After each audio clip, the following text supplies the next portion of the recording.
We have reached Combine Week, and before we get to actual tangible information, we're going to give you one more comp show. I've got Andrew Mott here, and as always, it is me, Jagger May, and we have some of the top running backs in this draft class. And like we did with the wide receivers when we had the whole gang, we're going to give our ceiling and floor comp. And now keep in mind, these aren't always what they're going to be. Like, we're not saying they're going to be a Hall of Famer or a Pro Bowler. A lot of this stuff is stylistic comps. And then some of these, like we just talked about pre-show about a guy that we're going to talk about, is that hitting the ceiling comp is, you'll hear me say this, Jesus got to come down and kiss him on the forehead for them to get there. Like, it's going to take a lot of work. Right off the bat, we're going to start off with an easy one though, which is Jeremiyah Love, running back, Notre Dame. Mine is ceiling comp is pretty easy. I put Bijan Robinson. I don't think he's a good of a runner, but the way that he is used, that is the ceiling. The floor is Bijan Robinson's rookie year. That's the floor. Like that is cheap. But I'm doing it again. I'm giving you Bijan Robinson last year or Bijan Robinson rookie year is the floor. Where are you at? It's funny you said Bijan, because I had Bijan as well as like one of my comps, and then I was like, let me tone this down just a little bit, because I don't want to start the show off immediately calling somebody the best running back in football. But I went with Breece Hall as my ceiling comp, but I think Breece Hall plus probably. But I see a lot of what he does in Breece Hall's game of that long speed, the long stride, erasing some of those tackle angles that you have on defenders, the contact balance, the receiving upside of what Breece Hall does too. But think of like Jeremiyah Love if Breece Hall never got drafted by the Jets. Like, that's my ceiling comp basically for Jeremiah. Now, the floor, I don't think he will hit this floor because I think he's better than that. But Darren McFadden was a name that I threw out there as a floor comp. Thank you.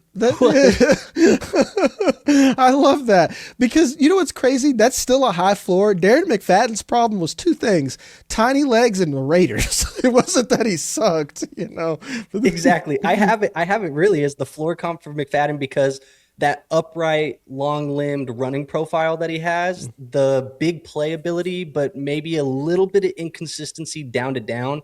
And I do have some of those pad level concerns, which could lead to some of that durability at the next level, potentially. Obviously, like I said, like Jeremiyah Love's, to me, he's the 101 in this class. That's not going to change. I don't think anybody can do anything anywhere to make me change the way that Jeremiah would be drafted for me right now. But those are my comps right there. Breece Hall plus and Darren McFadden. Yeah, I actually love your floor a lot, because like my floor is cheap, but it's to give you guys context of where I'm at is I make tangible grades.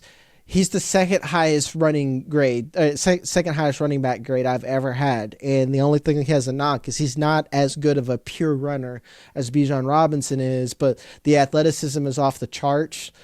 He's one of the best receivers. The only reason why someone like Jahmyr Gibbs wasn't higher is because of the size, the little things that will knock a guy as a prospect. So he's in a cluster of very good running backs that I actually have tangible grades on. Because some people are like, well, Saquon Barkley is the best running back I've seen. It's like, I didn't scout him. I was a fan, but I didn't like take grades and notes and scout him like a professional.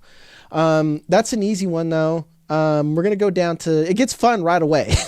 That's what's fun about this class. We immediately have to think about some of these guys and what they're going to be, because most of these guys are going to be closer to their floor, I think. Jadarian Price is our next one. I'll let you start, because I'm curious to see where your ceiling is for him, because mine is pretty high. I feel like mine's high-ish as well. I'm going to go with Javonte Williams as the ceiling for Jadarian Price, and I think it's because that dense body, the physical build that he has, and that drive forward running style that he kind of plays with. I think he has a controlled aggression that you see in Javonte's game, where he's kind of running through defenders a lot, and he has this really strong yak identity in his profile as well. So I kind of see some Javonte Williams, and obviously that's like a player that before the injury for Javonte we were very excited about. Then he had his injury in Denver, but he seems to have recovered about it, just got the contract extension. That's somebody that you're happy to have as your franchise running back. Yeah, I don't hate that at all. And you gave a floor. Did you give a floor yet? I did not give my floor. My floor is going to be Raheem Mostert. Oh, wow. And that's because of the elite acceleration that I think he plays with. He's really good and explosive hitting lanes. And I think he has that fresh tires usage history that he has, but there is some durability risk in his profile because he does have an Achilles tear in his history. So that's kind of something that I think Raheem Mostert's durability, but the explosive game out of Raheem Mostert. My ceiling comp for Jadarian Price is Kenneth Walker. I feel the most confident out of most of my running back comps in this one particular. And the big thing is that lateral agility, despite his size, to get north and south, the way that he moves, especially we just watched the perfect display of Kenneth Walker's abilities in the playoffs, especially after Zach Charbonnet went down. That's what I could see for Jadarian Price. I also want to give that caveat that he's been a committee back throughout his entire career. Kenneth Walker, he's either been injured or he's had Zach Charbonnet. That's also kind of baked into that ceiling. So, like, which version of Kenneth Walker can we get out of Price? Here's another reason why I like this. Kenneth Walker had 0 receiving in his profile when he came into the league. You thought, though, man, if you could get the ball into this guy's hand, what could happen? And then finally, we are seeing that with the Seahawks. And that's the exact same thing I see with Jadarian Price. Out of his 6 catches that he had on the season, not one of them did I see, oh, this guy is an unnatural pass catcher where it looks goofy and it barely got there. And just the way that this guy moves naturally, if you have a good running back coach, there is a high ceiling there for a lot of receiving work. So that's why I picked that as like the top end comp on it. For my floor, this one, it's difficult because we haven't seen what I think is the best out of this player, but it's Trey Benson. And I'm going to use Trey Benson again. I know we're not supposed to, but again, there's not a lot I could say about these running backs. And the reason why I use Trey Benson as a floor is, again, he's a committee back that they haven't trusted. Moreover, Trey Benson was pretty raw as a running back prospect as well, but he did have that athleticism. Yeah, I don't mind that at all. I think that Kenneth Walker and the Javonte, they actually pair really well because I think we're seeing the same things. We're just using different names. Yeah. Which I'm going to use Javonte differently here pretty soon. But it's like what people forget Javonte the prospect. And I just did a show on like my other show, Front Row, and like, did you guys realize Javonte Williams is like 25 years old? Like, holy, because like he got that 3-year contract that just happened. He's still a baby. Yes, I was looking at him the other day, and I was like, I was doing my running back rankings in tiers, and I was going through and like updating that for Dynasty Fantasy Football, and I'm looking at age and production and things like that to try and put these guys in tiers in the future, and I'm like, RJ Harvey and Javonte Williams, they both say 25 right there. Yeah, like, that's nuts. They're both the same age. Yeah, it's absolutely nuts, man. Yeah, I was really shocked to see that, and I do like that the Javonte Love is back, and like we're going to be talking about him more when we get to these comps. We got Emmett Johnson coming in a minute, but before we go, we're again real close, guys, to 1,000. We should be hitting there sometime in the next week or so, and you can help us by hitting that like and subscribe button right now.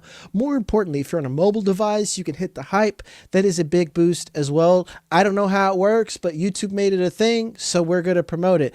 And moreover, if you're on the audio side, make sure to give us 5 stars, leave a review, and you can even tell us a nice message or something in there. You guys love making comments about my eyes all the time in those comments. Thank you. That really boosts the algorithm. And more importantly, if you want to join our community, not just at Draft Nerds, but over our mother company, big sister company, Big Brother, Dynasty Nerds, you can join the Nerd Herd. Go over and you guys can look at all the tape of all these prospects, get access to rankings of premium content over there as well. All right, Emmett Johnson. I'm not going to lie, Andrew, you're the highest person on Emmett Johnson out of all the people that I know. I see the vision, but I'm somewhere closer to the middle from where the lowest people are and where the highest people are. What are your 2 comps for our boy Emmett Johnson? Yeah, and you laid it up because I think my ceiling is going to be fairly high. The probability of him hitting it is probably not that realistic, but I'm going with Kyren Williams as my ceiling comp. Yeah, dude. for Emmett Johnson. And I think a lot of that is in the patience, the vision that he has as a runner. I think he strings these cuts together in tight spaces where he can play fast. And I see that play speed over that timed speed that he has in his game, where he's a player that I think could get into the right situation. Keep in mind, like, Kaytron Williams was not a player that anybody drafted as a high-end running back. This was a guy who went out to the combine, got disappointed at the combine, goes late, day 3 in the NFL draft, finds his way onto the football field, then became the guy because he showed some of the stuff. That might have to be the pathway for Emmett Johnson, but I see a lot of the same style in his game that I do in Kaytron's, and I think Kaytron Williams is the ceiling for Emmett Johnson. The floor, though, is very low, and the floor for me is Amir Abdullah is the comp that I'm going to be using for the floor. I like that floor better than mine, actually. It's winning with that agility and some of the balance that he has in his game, but a very small, slight frame probably has the chance to limit that workload ceiling that he could get at the next level, and I think could turn him into a high-end substitution type of back guy that's going to be like a number 2 in an offense, or even like a guy that ends up being more of like a special teamer. So I think the ceiling and the floor is very rangy. It's going to be, hard to hit that ceiling, but if everything goes right for him the same way that it did for Kaytron Williams, I could see the same pathway. My biggest pushback in Kaytron Williams is I just did not, and I was surprised. I don't have actual grades on him, so I did watch a lot of his tape. I don't know why I didn't actually input the grades into the sheet, but I just remember the pass blocking being pretty poor, and that is a major part of Kaytron Williams' value in game, but it's all the rest of the stuff that matters. And like, it sucks with running backs sometimes because, if you're a fantasy player, that doesn't score you points.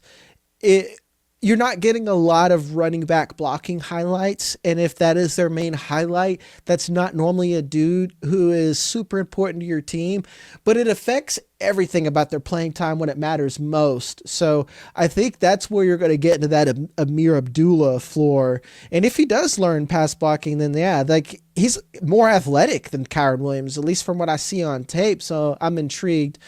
All right, I'll start with the floor for mine because, the reason why I liked your floor better is because of the athleticism, or I do think that Emmett Johnson's got more juice than my floor.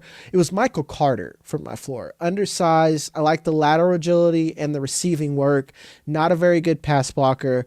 Ironically, the same team as our boy we keep talking about, Javonte Williams. Same school, same class, everything. Someone never found his way because he's undersized, can't pass block, and when you can't pass block, you're a liability on third down because all you are is receiver. So that's a floor. And I will say I like Amir Abdullah better because I think Emmett Johnson can give you special teams help as well. And that's the other reason why Michael Carter couldn't really make it, is he's just not fast enough to be an effective special teams guy. My ceiling, James White, Patriots. But again, James White could pass block a little bit. So we were both doing kind of the same thing, but James White was one when he was in, he was getting the ball on third down, So if he could be like a Marshall Faulk, James White part-timer in a good committee, that's a high ceiling. Yeah, I hear a lot of that. James White feels a little bit of like a mid-level comp, honestly, but that might just be you not being as high on the prospect, so you're kind of you're nerfing the ceiling a little bit. So because I tried to do that later in the show, there's going to be a couple guys where I was like, this could be the ceiling, but I just don't see that happening, so I'm going to nerf him a little bit. Yeah, and it's two things. My Patriots fandom's coming out because you're like, well, that's a mid comp. I'm like, James White mid? Yeah.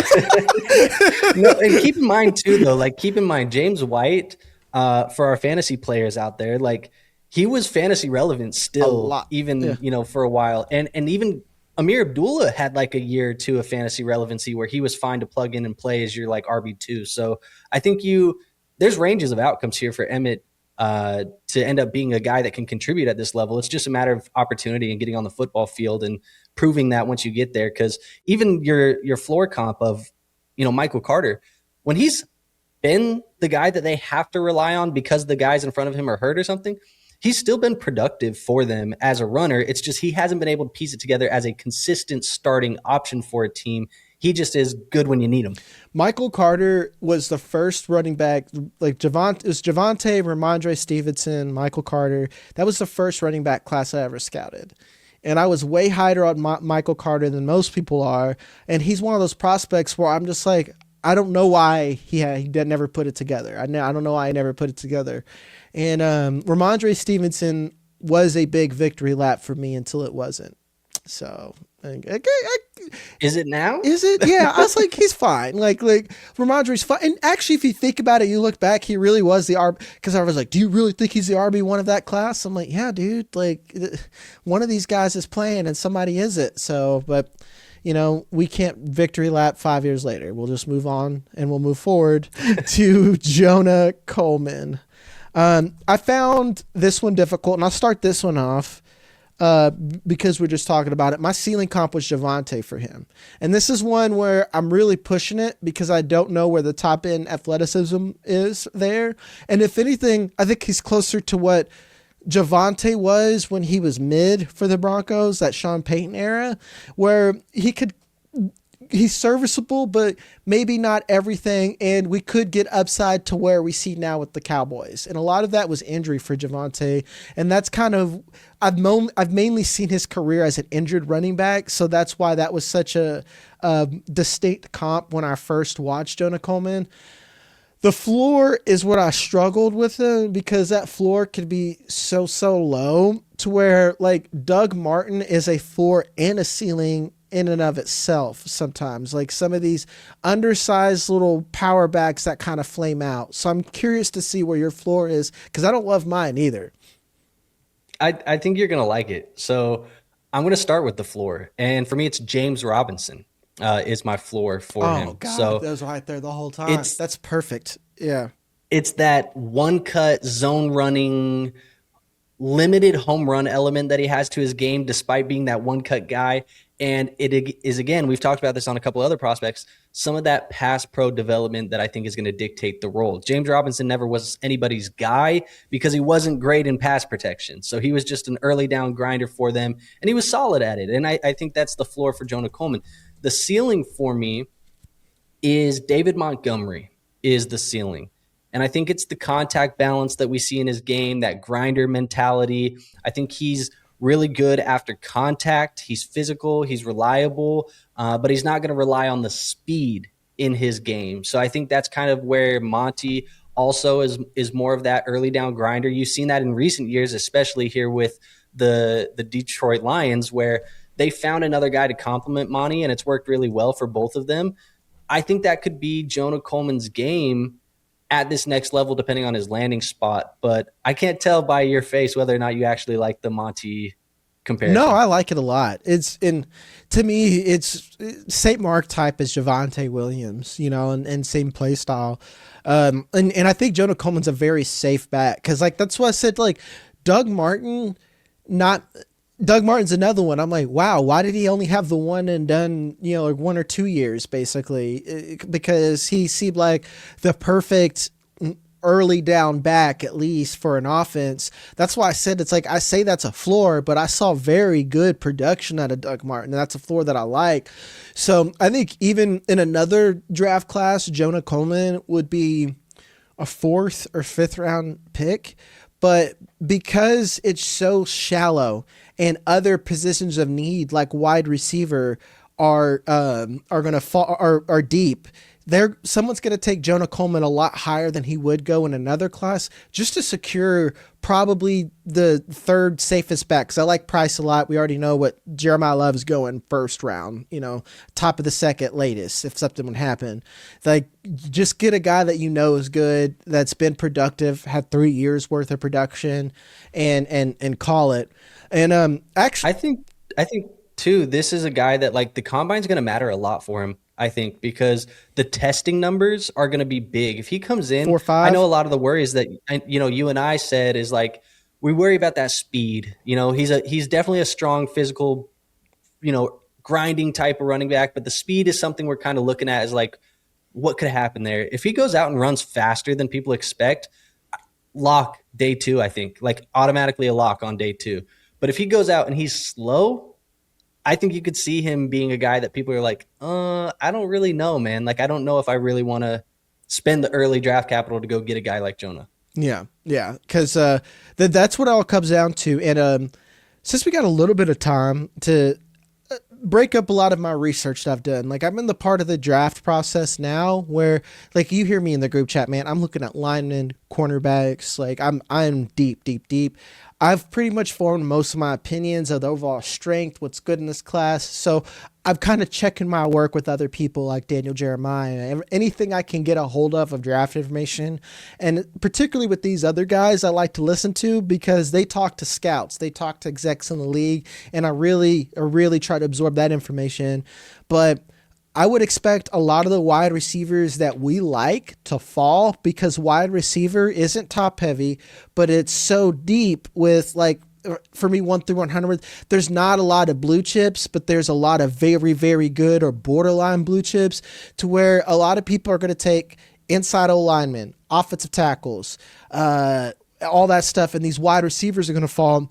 Running back, it's not just us saying it that it's bad, folks. Like Daniel Jeremiyah is like, one of the worst running back classes he's ever seen. That dude is long in the years and a vet in here. So I worry, and I'm going to continue to warn people because we're growing, we're new, we're getting new people every day in this audience, that if you're a fantasy player, particularly you Dynasty nuts that come in here, do not push people up because you're going to be comparing these running backs to each other, among each other. And you're going to look at someone like Kaytron Allen, Emmett Johnson, even someone like Mike Washington, and you're going to fall too much in love with him, comparing him across the class and not comparing the class across multiple classes. And that's how the NFL does it, where a lot of these guys are day 3. A lot of these guys are day 3 players. And I'm sorry for that little information there. And you have to think too that, like, for those dynasty players, you also are drafting these players to compare them against the NFL talent. Yes. A guy like Kaytron Allen, let's just say somebody has him as their RB2 in the class. If Kaytron's your RB2, like, where does he actually stack up when you throw him in there against guys like Gibbs and Bijan and, Bucky Irving and all those other players? Like, where's he going to stack? It's not going to be as high as you think it is. So, like, don't push him up the board because he's the RB2 in this class, because when you actually have to put him in a player pool with NFL talent, he's going to be further down than you think. Yeah, and this is actually good. Like, this is all running backs.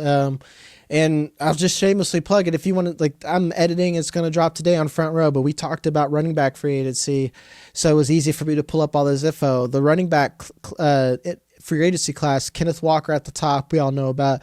Breece Hall, are they going to franchise tag him or not? The Jets are stupid enough to keep someone who doesn't want to be there on a franchise tag. They are a team that would make a horrible decision. Travis Etienne, probably not going to be a Jaguar. He could. I don't know. I want him to stay there. I think he would probably want to stay there. It just depends on the money. Rico Dowdle, if the Panthers, I'm paying him to stay around. Tyler Algier is going to start somewhere.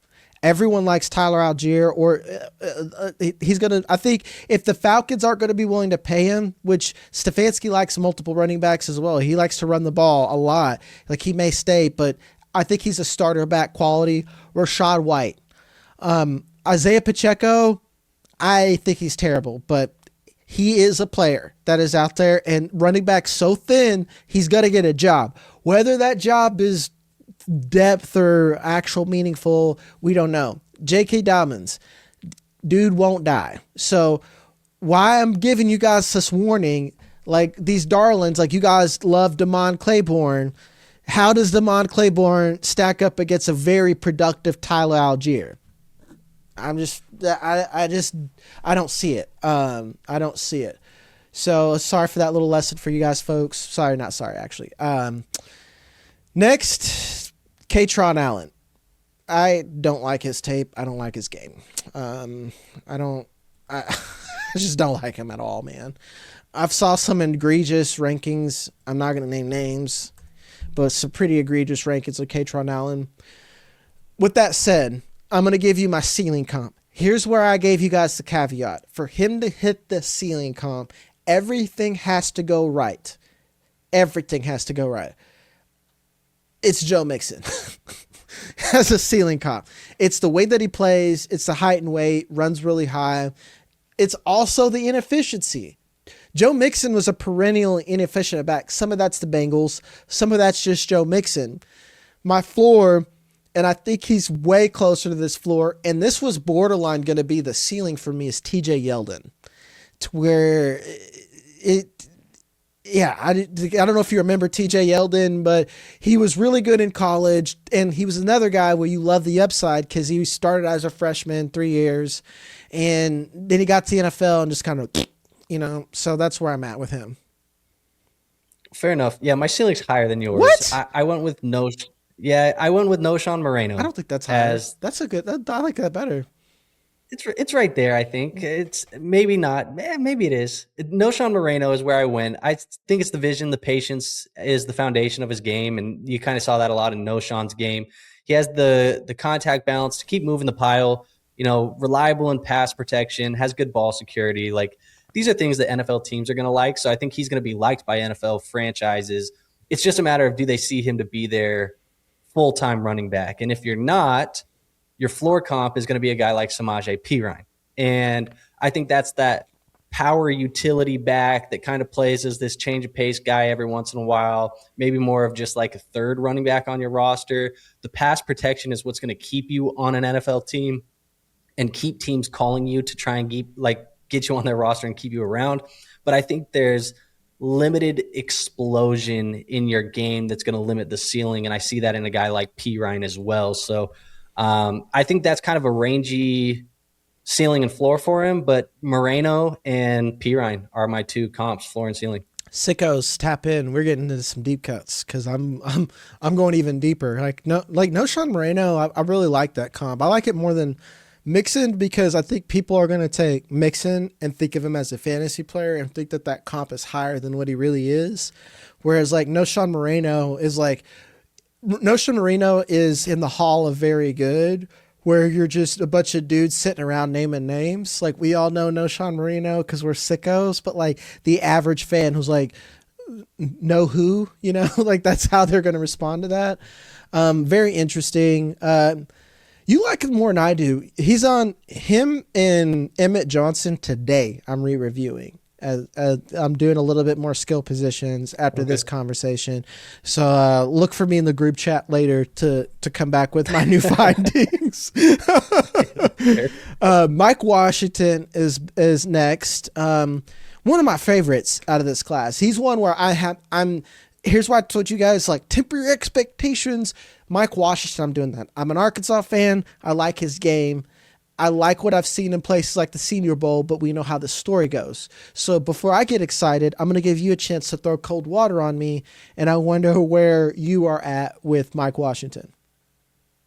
Maybe cold water, maybe not. It depends on how you feel about this player. I think you said for the sickos, you might realize this and be like, ooh, I kind of like that. And it's Jay Ajayi for the ceiling. That's a ceiling? So that's the ceiling is Jay Ajayi. Okay, so I am throwing cold water on you. A little bit. Okay, I'm glad that we're doing that. All right, Jay Ajayi, I think it's the violent acceleration that he plays with, that intent to punish defenders. I think he's very good as a linear runner, just the ability to glide all over the football field. And I think he has bell cow physicality. And I see that in Jay Ajayi. And Jay Ajayi had a few years there where, he was the guy for Miami. So I think that's my ceiling. My floor for him, though, it does feel a little bit safer of a floor when I give this comp compared to some of the other guys. I gave Perine and, Amir Abdullah.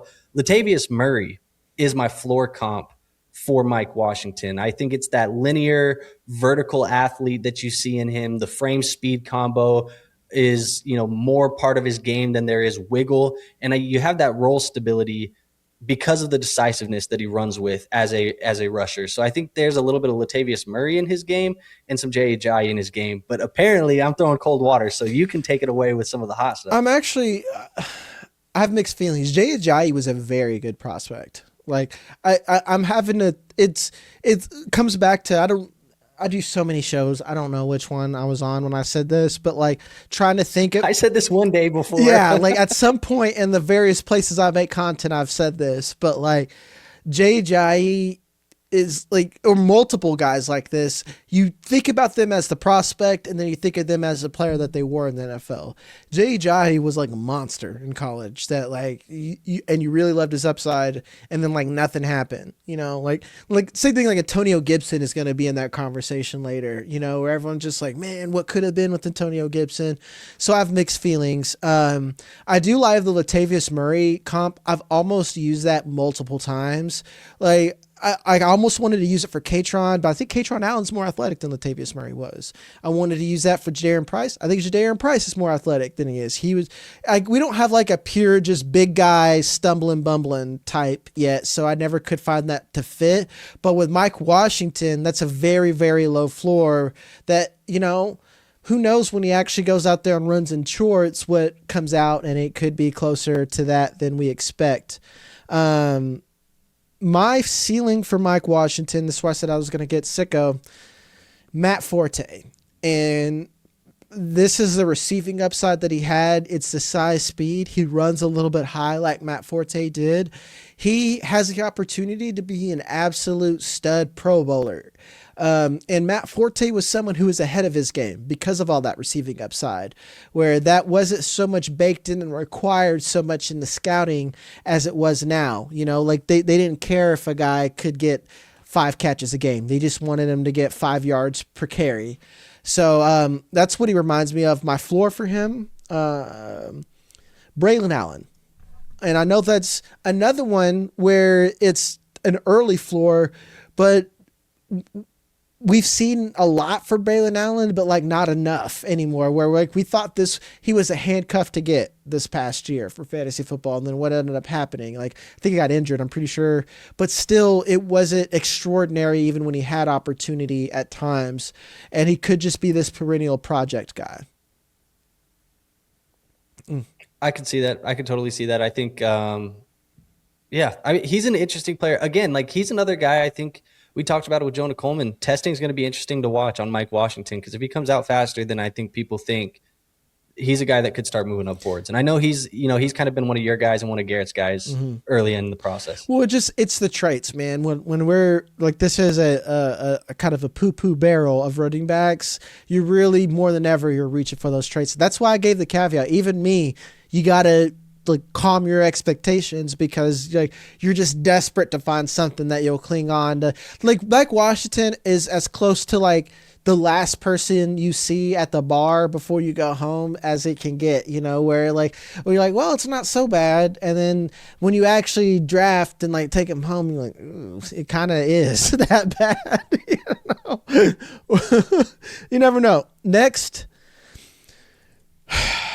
let's just get through this one. Nick Singleton. What do you got? I don't know if you hate a player more than you hate Nick Singleton. Like, he might be your number one op right now. I'm his number one op probably, and I feel bad because he's injured. This was before the injury. I do not like these Penn State boys. I do not like them. Sam, I am. So. Fair enough. I'll take it then, because I'm going to start us off with a little bit more positivity than maybe you'll come in with, and I'm going to go with the ceiling comp being Miles Sanders. Funny, we were talking about a Penn State guy right there, but Miles Sanders is the ceiling comp for me, and I think a lot of that is in that elite burst, the explosive play generation that he has as a runner. I think he's really good in these gap power concepts, and the vision consistency is what is swinging the outcomes in these big plays. So I see that in Miles Sanders' game. Obviously, Miles Sanders had the opportunity there for Philly for a while, but eventually lost it because he wasn't good enough at this level. And so I see a little bit of that in Nicholas Singleton as a ceiling comp for him. I think the floor is Sean Tucker. You see that track speed, the linear profile. I think some of these limitations that can cap some of the versatility in his game show up sometimes. And he does have that boom bust weekly output as far as his production goes for his team. I see that in Sean Tucker's game. Sean Tucker's a player that I think people liked coming out of college more than he's been at this level. Obviously, a lot of that was not due to on-the-field stuff, but I see some Sean Tucker as the floor. I see some Miles Sanders as the ceiling. Those probably are higher than where you're at with him, though. I'm having trouble. I don't know the ceiling, man. It's like my comp, and again, it's Braylon Allen because this is the same bet. It's the same bet where you have someone with size, athleticism, things that you can't coach. He's not incredibly old. It's just can he put it together, and he's coming off an injury. I just talking about him is exhausting because it's like I can't. I got linemen to look at. You know, like I don't mean to be, like I don't mean to be terrible like that. Is like this guy isn't going to be on a field for a long time, and then by the time he comes back onto the field, this is going to be a draft class that's chock full of talent. You know, even for running back, it's I don't know, man. I don't know. I won't poo on him anymore. Next, we got Demond. You didn't have a floor? That it's a ceiling, and I said I only have that was the floor. I don't have a ceiling for him because I can't. Fair enough. Insert everything I said about Kaytron Allen because I think that they're kind of the same player, except Kaytron Allen got a little bit more polish.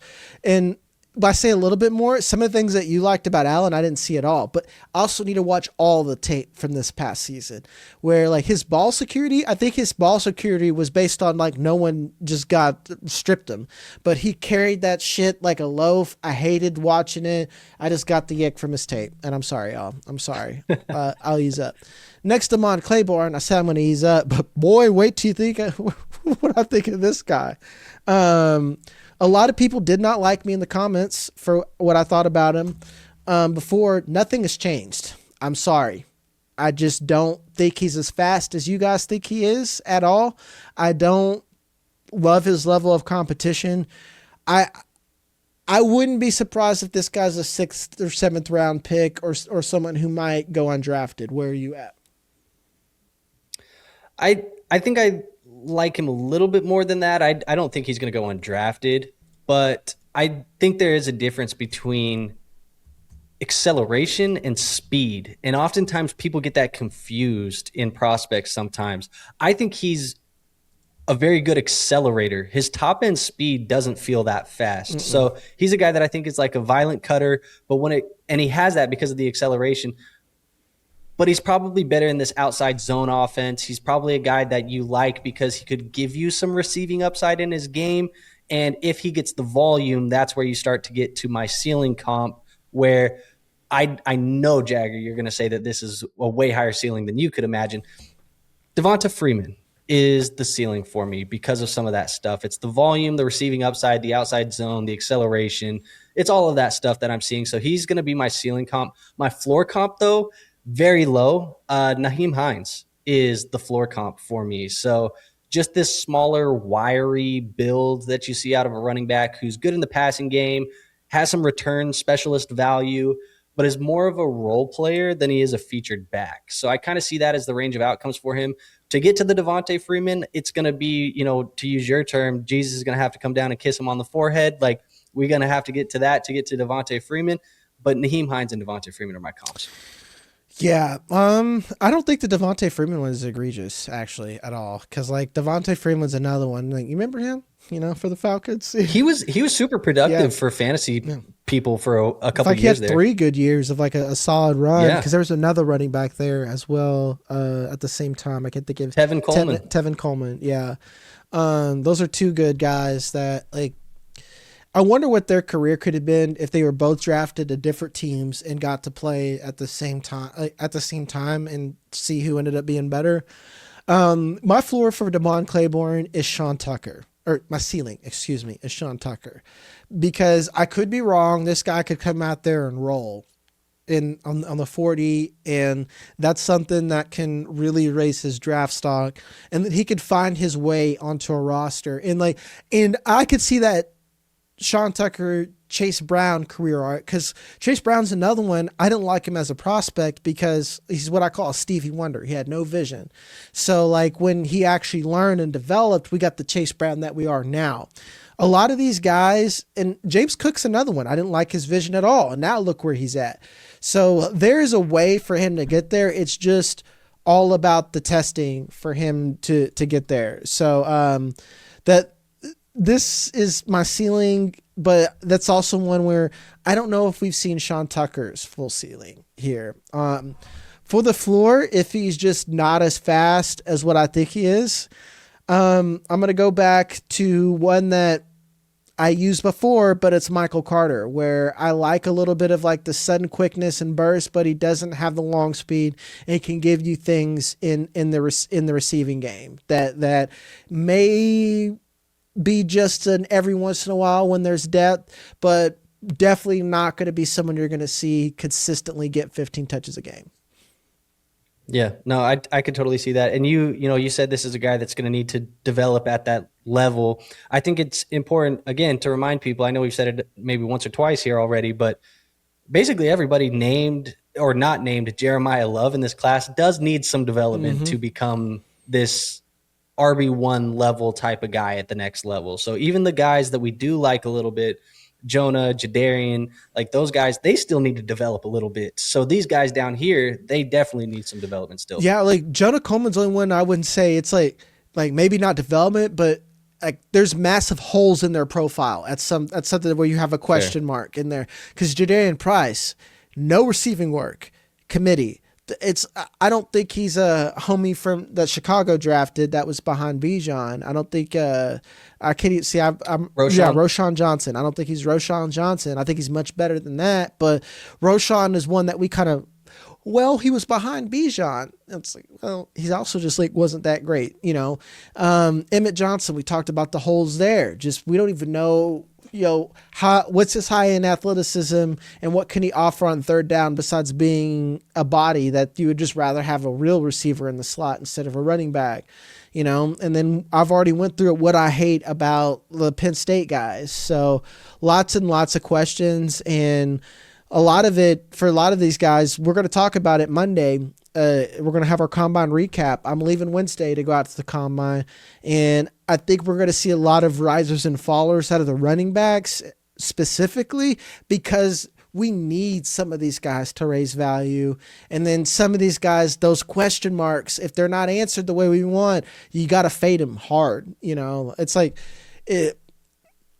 Jonah Coleman, Kyle Manon guy made it. Like I hate 40s more for running backs than I do anything else. If you don't have a Jonah Coleman Manon guy type game, that 40 is going to matter. But if Demond Coleman comes out and runs a 4.5, if you're small and kind of slow, that's just not good. Again, that's why I do the Michael Carter thing. Michael Carter went a 4.5 when you're sub 200 pounds. That just doesn't fly, so. Well, especially too, when, like you said, you got people in here saying that he's fast and he's bursty and he's this and that. And if you don't test that way, then it's like, ooh, wait a minute. Like the people who thought he was maybe need to go back and rewatch, but he's going to be another interesting one. I feel like I've said it for 3 guys now, but combine is going to be critical. And you said it for these running backs, like the most out of anybody, because I think the ambiguousness of this position right now behind Jeremiyah Love, like somebody goes out there and just kills it this weekend, we're going to see a big riser in this running back room. And I don't know if it's just, I've now kind of transitioned out of fantasy more into NFL draft, and I'm more hyper focused on these things, but this feels like the combine matters more than it ever has, because like last year I watched the combine because I'm a sicko and I like the combine. I didn't go in needing things answered, like I need to know what this guy, like there's always going to be a few guys where you're wondering about, but even receivers, like a 40 time, it could be the difference between second round and end of the third for these receivers, just because that competition is so tight. So, but we'll see. We'll end it right there. As always, it's me, Jagger, and that's Andrew Mott. They'll be back Friday. I'm at the combine. You won't see me, so you'll see me back here next week. Make sure to hit the like, subscribe button, and make sure to join our Nerd Herd so you can have premium access to all of our stuff. Love you guys. We'll see you next time. See ya.